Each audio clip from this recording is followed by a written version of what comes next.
Vidi aqua.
Ostende nobis Domine misericordiam tuam, alleluia.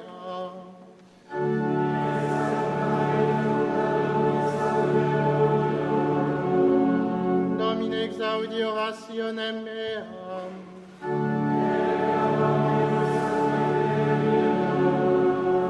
Dominus vobiscum.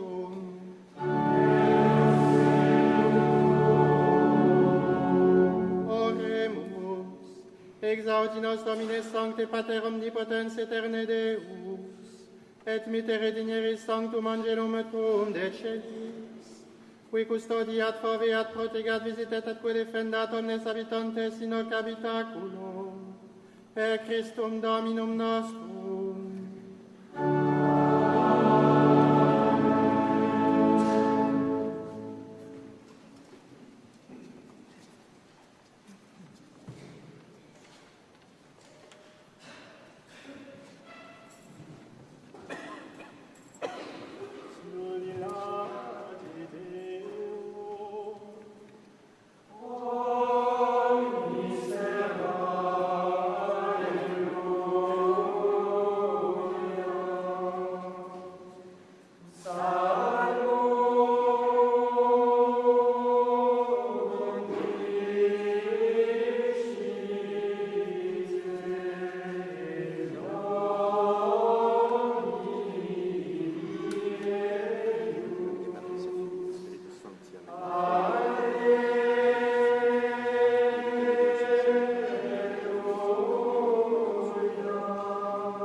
in excelsis Deo.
Deus ut in viam posintredire justitiae veritatis Tuae lumen ostendis, da conctisque Christiana professione censentur, et illa respuere qui uic inimica sunt nomini, et eaque sunt apta sectare, per Dominum nostrum Iesum Christum Filium Tuum, qui te convevit et regnat in unitate Spiritus Sancti Deus, per omnia saecula saeculorum.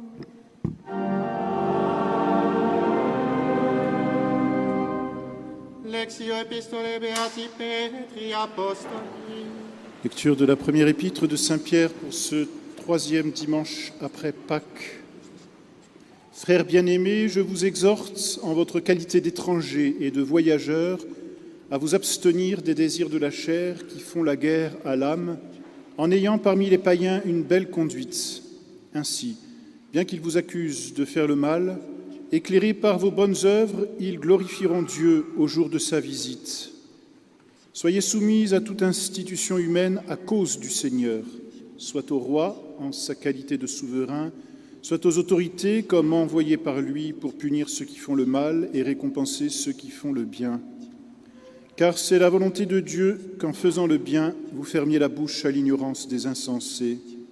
Agissez en hommes libres, non pas en hommes qui usent de leur liberté pour déguiser leur malice, mais en serviteurs de Dieu. Respectez tout le monde, aimez vos frères, craignez Dieu, honorez le roi. Serviteurs, soyez soumis à vos maîtres en toute déférence, non seulement à ceux qui sont bons et faciles, mais aussi à ceux qui sont désagréables, car c'est là une grâce dans le Christ Jésus, notre Seigneur.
Dominus vobiscum.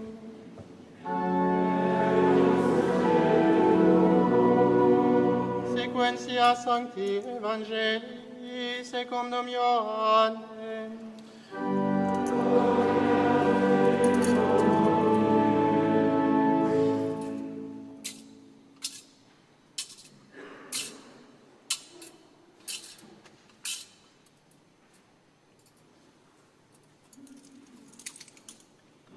In illo tempore dixit Iesus discipulis suis, modicum etiam non videbitis me, et iterum modicum et videbitis me, quia vado ad Patrem. Dixerunt ergo ex discipulis eiutat in vicem, quid est hoc quod dicit nobis modicum et non videbitis me, et iterum modicum et videbitis me, et quia vado ad Patrem. Dicebant ergo, quid est hoc quod dicit modicum, nescimus quid eloquitur. Coniovit autem Iesus, quia volebant eum interrogare, et dixit eis, Deo queritis inter vos, quia dixi, modicum et non videbitis me, et iterum modicum et videbitis me. Amen, amen, dico vobis, quia plorabitis et flebitis vos, mundus autem gaudebit. Vos autem contristabimis et tristitia vestra vertitur in gaudium. Mulier comparit et tristitia mabet, quia venit ora eius. Cum autem peperit puerum, ia non meminit presure propter gaudium, quia natus est homo in mundum. Et vos igitur nunc quidem tristitiam abetis, iterum autem videbo vos et gaudebit cor vestrum, et gaudium vestrum nemo tolet a vobis. Issue du Saint-Évangile selon saint Jean.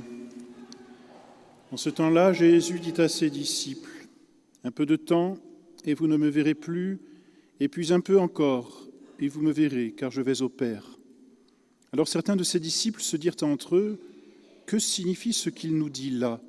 Un peu de temps, et vous ne me verrez plus, et puis un peu encore, et vous me verrez, et puis je vais au Père. » Ils se disaient donc, « Que signifie ce peu de temps dont il parle ? Nous ne comprenons pas ce qu'il veut dire. » Sachant qu'ils désiraient l'interroger, Jésus leur dit, « Vous vous questionnez sur ce que j'ai dit. Un peu de temps, et vous ne me verrez plus, et puis un peu encore, et vous me verrez. En vérité, je vous le dis, vous pleurerez et vous gémirez. Le monde, lui, se réjouira. Vous serez attristés, mais votre tristesse se changera en joie. Lorsque la femme enfante, elle est triste, parce que son heure est venue. Mais quand elle a eu son enfant, elle ne se rappelle plus sa douleur, dans la joie qu'un homme soit venu au monde. Et vous aussi, maintenant vous êtes tristes. Mais je vous reverrai, et votre cœur se réjouira, et votre joie, nul ne vous l'enlèvera. »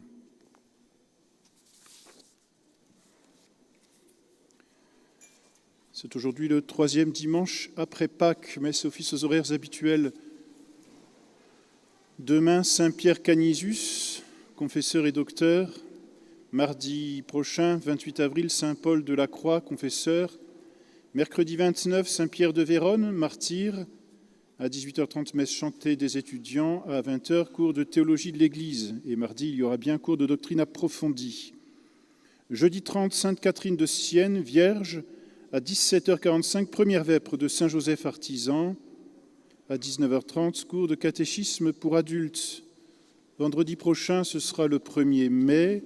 Ce sera la fête de Saint-Joseph artisan, une fête de première classe. Ce sera aussi le premier vendredi du mois. À 11h, baptême d'Éléonore de Marliave. À 12h15, la messe sera suivie de l'exposition du Saint-Sacrement jusqu'à 22h. À 17h45, il y aura les deuxièmes vêpres de Saint-Joseph artisan. À 18h30, messe chantée de Saint-Joseph et à 20h, heure sainte. Samedi prochain, 2 mai, Saint-Athanase, évêque et confesseur. Ce sera aussi le premier samedi du mois. À 11h, cours de catéchisme pour adultes. À 17h45, il y aura le quart d'heure de méditation du premier samedi du mois. et à 18h30, messe chantée du premier samedi. Dimanche prochain, 3 mai, 4e dimanche après Pâques, messe et office aux horaires habituels. Aujourd'hui, donc, nous accueillons l'école Saint-Jean-Baptiste de la Salle, l'école de Camblin, l'abbé, où beaucoup d'enfants de la paroisse sont scolarisés. La prédication est assurée par les prêtres de l'école et c'est monsieur l'abbé Storez qui assure la prédication et la messe de 10h30. À la sortie, l'école vous propose des produits faits par eux et une quête sera faite après chaque messe. Merci pour votre générosité. Cet après-midi à 14h45, monsieur l'abbé André donnera un récital de poésie et de musique à Notre-Dame de Consolation. Demain matin, il n'y aura pas de garde. Mardi prochain, à 20h, à la crypte, réunion des anges gardiens, repas tiré du sac et conférence donnée par monsieur l'abbé Framand sur la vertu de force et la persévérance. La réunion est ouverte à tous les paroissiens.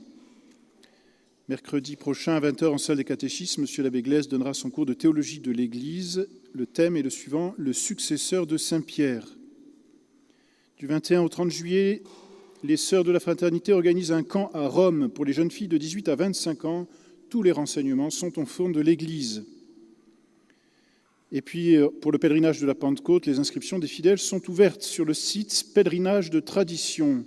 Si vous ne pouvez pas marcher, vous pouvez toujours vous inscrire sur le site ou par le tract comme membre priant du chapitre Notre-Dame de Nazareth. Toutes vos intentions de prière seront solennellement déposées à Chartres, dans la croix de procession, avant le départ de la colonne. Et puis, vous recevrez aussi un livre spirituel. Je laisse la parole à monsieur l'abbé Storez.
Ça marchera mieux comme ça. Donc je disais que Bossuet avait pris de son temps et mis son intelligence profonde au service aussi de l'enseignement de la jeunesse et en particulier du prince, le fils de Louis XIV qui lui était confié. Et un jour, il a écrit une belle lettre au dauphin pour l'inciter à prendre ses études au sérieux. Et je voudrais faire un peu le parallèle entre ce que cette lettre montre de l'éducation au XVIIe siècle et la réalité qui en est aujourd'hui. Parce qu'en la relisant, j'ai été frappé à la fois de voir les différences, évidemment, parce que nous n'enseignons pas aujourd'hui à quelqu'un qui deviendra roi de France. Mais néanmoins, si l'on passe au-delà de ces différences, la réalité reste substantiellement la même. Et un grand esprit comme Bossuet est tout à fait à même de nous montrer, de nous résumer, de mettre le doigt précisément sur les points essentiels. Et Bossuet construisait sa lettre en 3 parties. Une mise en garde, un principe et un exemple. La mise en garde d'abord. Vous voyez, c'est les premiers mots, la première phrase de cette lettre de Bossuet. Bossuet commençait en disant « Ne croyez pas, monseigneur, qu'on vous reprenne si sévèrement pendant vos études pour avoir simplement violé les règles de la grammaire. » Le prince faisait lui aussi des fautes d'orthographe. Et il en était repris sévèrement. Mais pas simplement pour avoir violé les règles de la grammaire. Bossuet disait « Nous regardons plus haut quand nous en sommes si fâchés. car nous ne blâmons pas tant la faute elle-même que le défaut d'attention qui en est la cause. Et là, eh bien, nous voyons que la jeunesse du XXIe siècle, elle est bien la même que celle du XVIIe siècle. Elle est pleine de légèreté. Elle ne fait pas attention aux choses. Ou une faute d'orthographe, c'est pas grave. Ce qui est important, c'est le fond du discours. Le prince faisait les mêmes objections à Bossuet, et Bossuet lui répondait déjà qu'il est honteux de faire des fautes d'orthographe, et aujourd'hui aussi. Quand vous envoyez une lettre à votre patron, vous la corrigez, vous ne faites pas de faute. Mais plus important, vous voyez, ce défaut d'attention, cette légèreté. Oui, j'ai pas fait attention, c'est pas grave. Oui, mais si on ne fait pas attention sur les petites choses, on ne fera pas non plus attention sur les grandes. Aujourd'hui, disait Bossuet, le prince pêche contre les règles de la grammaire. Demain, eh bien, il pêchera contre les règles de la raison. Aujourd'hui, ces accords ne sont pas en ordre. Demain, ce seront les choses qui ne seront pas en ordre. Et lorsque celui à qui il s'adresse deviendra roi de France, eh bien, les conséquences sont graves.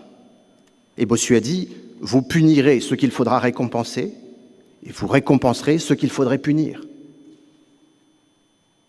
Et aujourd'hui, il en est de même. Si on ne met pas de l'ordre dans son esprit, on ne pourra pas mettre de l'ordre dans les choses. Et si l'on ne fait pas attention sur les petites choses, on ne fera pas non plus attention sur les grandes. Et en vieillissant, avec les habitudes qui s'enracinent, il ne faut pas s'imaginer qu'on peut tout négliger pour ensuite eh bien, faire les choses bien pour les seules choses qui seront réellement importantes. L'éducation a pour but de forger de bonnes habitudes. Bossuet mettait aussi en garde le prince contre la facilité. Parce que quand on est prince au XVIIe siècle, eh bien, on n'a pas besoin de travailler pour avoir tout ce dont on a besoin, non seulement pour sa subsistance, mais même pour son plaisir. Au XVIIe, ça concernait peut-être le prince. Aujourd'hui, ça concerne tout le monde. Nous vivons un monde dans lequel la vie est extrêmement facile. La technique pourvoit à tous nos besoins avec abondance. Ça ne veut pas dire qu'il n'y a pas de difficulté aujourd'hui, mais nous vivons une vie considérablement plus facile, plus aisée, plus confortable qu'au XVIIe siècle. Aujourd'hui, nous avons l'eau courante. Aujourd'hui, nous avons des réfrigérateurs. Aujourd'hui, nous avons tous ces moyens numériques qui fascinent les élèves, qui ne voient les choses que qu'à travers un écran. Et nous-mêmes, eh bien, nous en constatons régulièrement le côté fascinant. Et on peut s'évader de l'exigence du quotidien à travers tous ces moyens techniques qui nous sont donnés. Mais si la vie est facile, si nous ne faisons aucun effort, eh bien, les conséquences seront graves.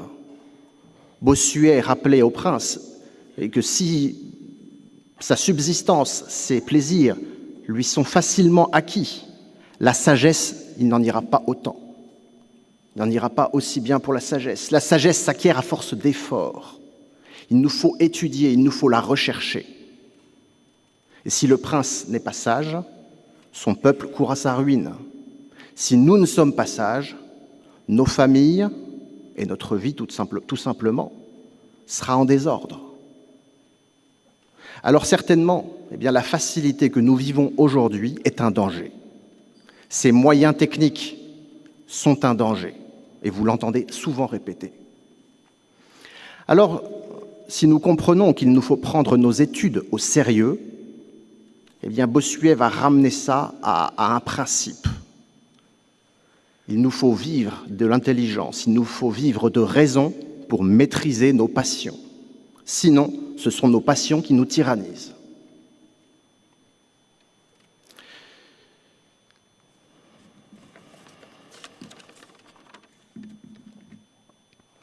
Bossuet rappelait au prince que la plus belle des intelligences, eh bien, ne donne aucun fruit si elle n'est pas utilisée. Ce ne sont pas les gens les plus intelligents qui réussissent, ce sont les gens qui travaillent. Finalement, notre raison est comme un muscle que l'on n'utilise pas, il s'affaiblit, il s'atrophie. L'énergie psychologique, notre énergie, si l'on ne l'utilise pas, eh bien, nous tombons dans la langueur, dans la paresse. Alors Bossuet encourageait le prince eh bien, à se montrer viril, à se montrer énergique et à se donner à ses études à fond. Et si ce n'était pas suffisant, eh bien, il ajoute ce deuxième principe, que si ce n'est pas la raison qui gouverne, alors elle sera sujette. Et ceux qui prendront la place, ceux qui vont gouverner, eh bien, ce sont nos passions. Le goût du plaisir et la colère. Voilà les dangers du prince, dit Bossuet. Le prince qui s'irrite trop facilement, eh bien, se coupe de ses conseils. Il prend des décisions pas suffisamment mûries et ensuite il se retrouve dans le dilemme de soit devoir se désavouer, soit de devoir persévérer dans une mauvaise voie. Mais le pire, c'est sans doute ce goût du plaisir qui va nous pousser à développer des vices. Et le plaisir, on n'en a jamais assez. Et si le prince est dirigé par le plaisir, alors à ce moment-là, eh bien, son royaume va à sa ruine. Et il n'y a pas de milieu. Soit c'est la raison qui gouverne, soit elle est tyrannisée. Alors il est très important eh bien, que l'enfant, dès son plus jeune âge, acquiert les vertus. Et ça se fait par effort. Pour l'illustrer, eh bien, Bossuet racontait cette histoire tirée de l'Antiquité, de Cornelius Nepos, qui raconte que Denis le tyran eut en son pouvoir le fils de son ennemi. Que fit-il à ce fils ? Est-ce qu'il l'enferma dans une sombre prison ? Est-ce qu'il lui infligea des privations ? Non, vous n'y êtes pas du tout. Il lui autorisa tout ce qu'il voulait. Même ses péchés, même ses mauvaises actions, il les loua. Il le livra à son caprice. Et il suscita en lui les vices. Et cet enfant devient débauché. Et même lorsque son père réussit à le délivrer, son père, pour essayer de contrecarrer cette mauvaise influence, eh bien, le confia aux meilleurs maîtres, qui déployèrent toute leur adresse, toute leur bonne volonté, leur sollicitude en pure perte. Parce que cet enfant était devenu vicieux, et plutôt que de se corriger, Bossuet dit, il se jeta du haut de la maison. Alors vous voyez, cette histoire tragique, eh bien, Bossuet en tire deux conclusions. La première, eh bien, c'est que nos vrais amis sont ceux qui résistent à nos passions. Et qu'au contraire, ceux qui flattent nos passions sont nos plus cruels ennemis. La deuxième conclusion, Bossuet explique que lorsque l'on est jeune, lorsque l'on s'y prend suffisamment tôt, eh bien, de bons maîtres, de bons livres, de bons textes peuvent beaucoup. Ils ne remplaceront pas la volonté de l'enfant. Évidemment, c'est à l'enfant de vouloir. Mais l'enfant bien guidé, avec son intelligence bien nourrie, eh bien, l'école peut beaucoup pour les enfants. À l'inverse, si l'on confie les enfants à des maîtres déplorables qui les égarent sur des sentiers périlleux, si on nourrit leur intelligence avec des choses futiles, fausses, mondaines, on développe en eux le vice et il sera trop tard. Ce qu'on n'a pas fait édifier dès le début, on ne pourra jamais le corriger totalement.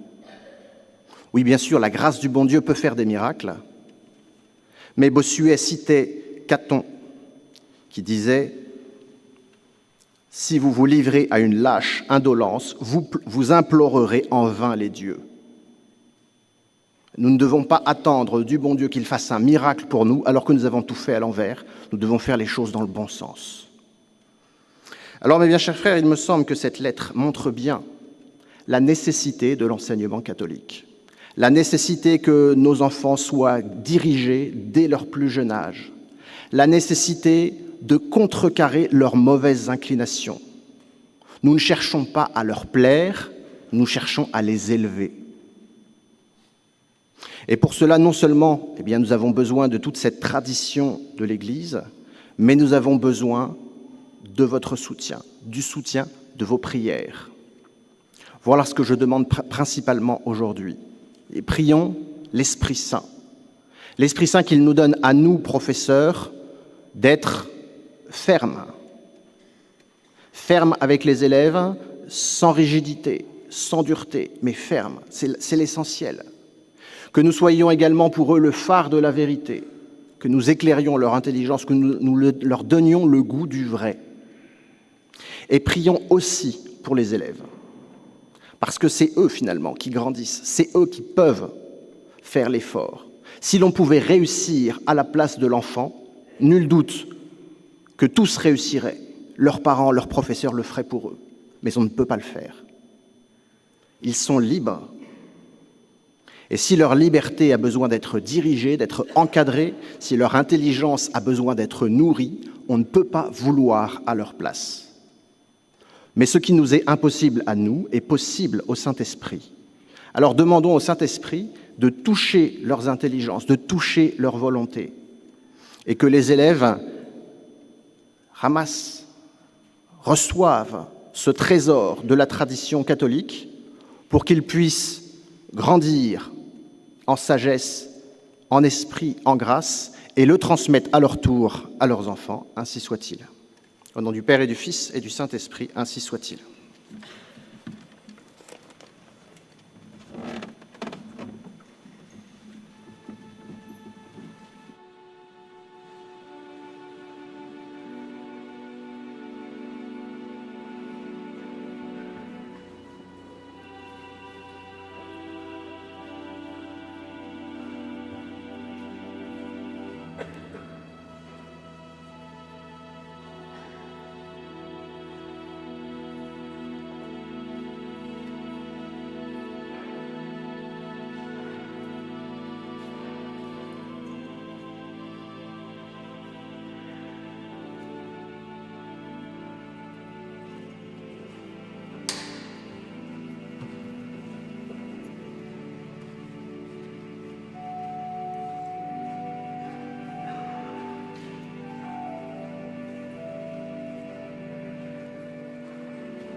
Credo in unum Deum.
per omnia saecula saeculorum.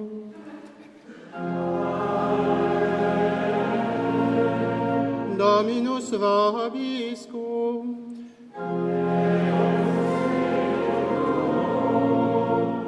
Sursum corda.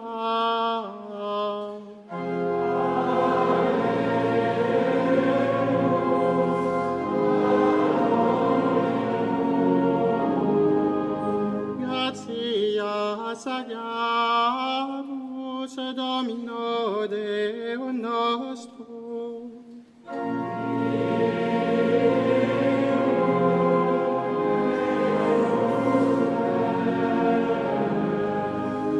Vere dignum et justum est, cum et salutare, te quidem Domine omni tempore, sed in hoc potissimum gloriosius predicare, cum Pascha nostrum immolatus est Christus, ipse enim verus est agnus, qui abstulit peccata mundi, qui mortem nostra moriendo destruxit, et vitam resurgendo reparavit. Et ideo cum angelis et archangelis, cum tronis et dominationibus, cumque omni militia celestis exercitus, hymnum gloriae Tuae canimus, sine fine dicentes. Sanctus, Sanctus, Sanctus,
per omnia saecula saeculorum.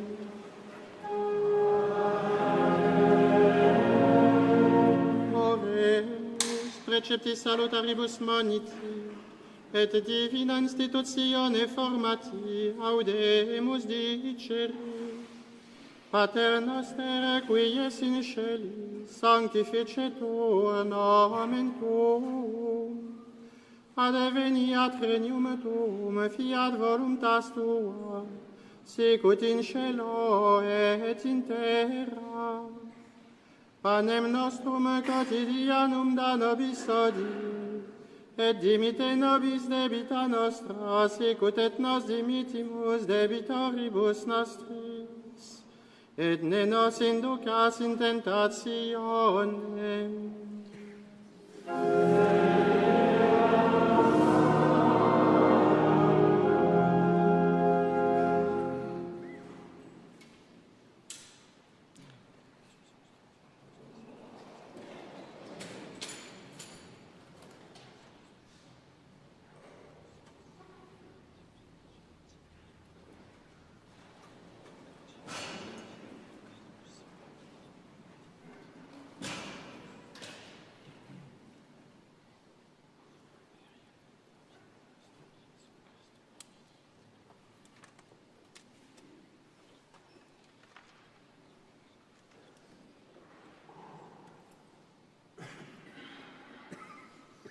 Per omnia saecula saeculorum.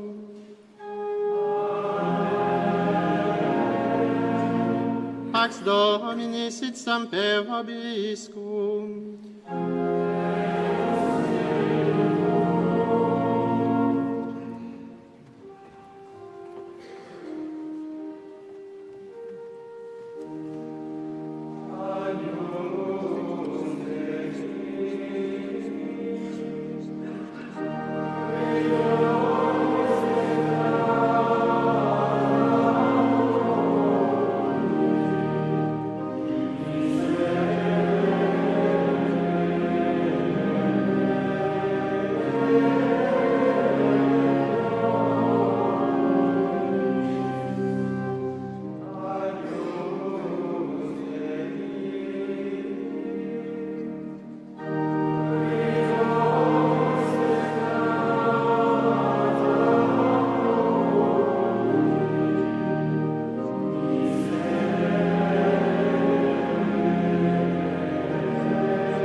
Confiteor de omnipotenti.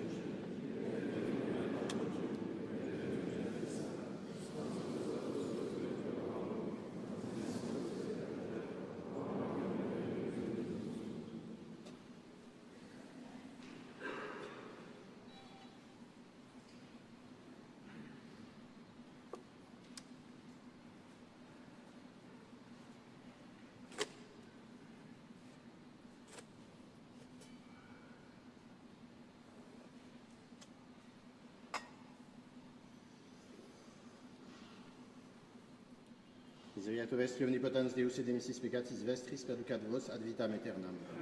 Urgentiam absolutionem et remissionem peccatorum vestrorum, tribuat vobis omnipotens et misericors Dominus.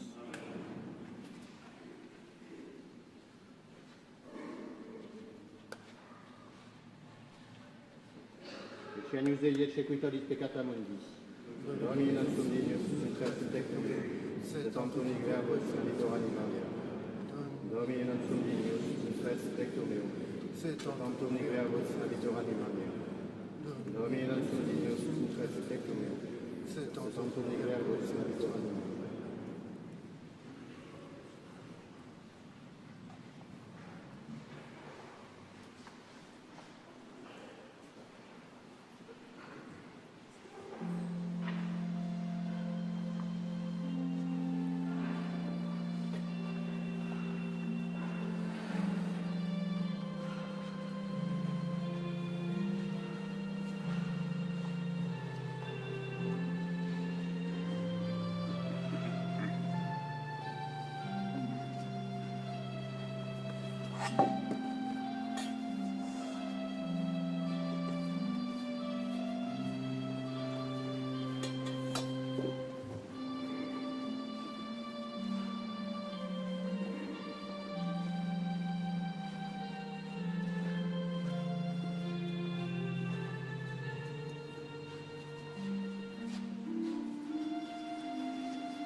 Dominus vobiscum.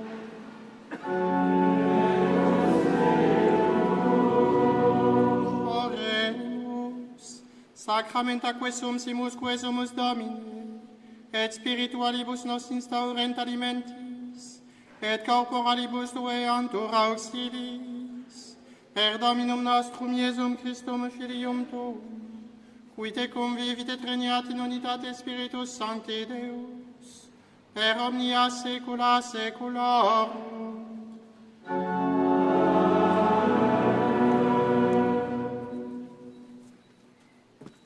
Dominus vobiscum.